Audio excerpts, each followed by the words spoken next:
आज हम हजरत यूसुफ अलैहिस्सलाम की कहानी सुनेंगे, जो सब्र, हुकमत और अल्लाह की रहमत की एक अजीम मिसाल है।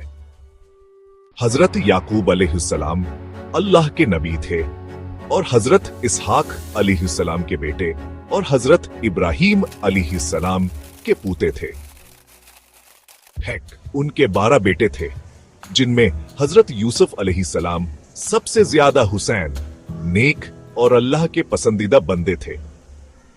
एक दिन हजरत यूसुफ अलैहिस्सलाम ने अपने वालिद को एक ख्वाब सुनाया कि हजरत यूसुफ अलैहिस्सलाम, मैंने ख्वाब में देखा कि 11 सितारे, सूरज और चांद मुझे सजदा कर रहे हैं। हजरत याकूब अलैहिस्सलाम ने ख्वाब की ताबीर समझी और फरमाया कि अल्लाह ताला तुम्हें बड़ा रत्बा देगा, लेकिन अपने भाइयों को ये ख्वाब न बताना। साजिश और मस्र में फरोख्तगी।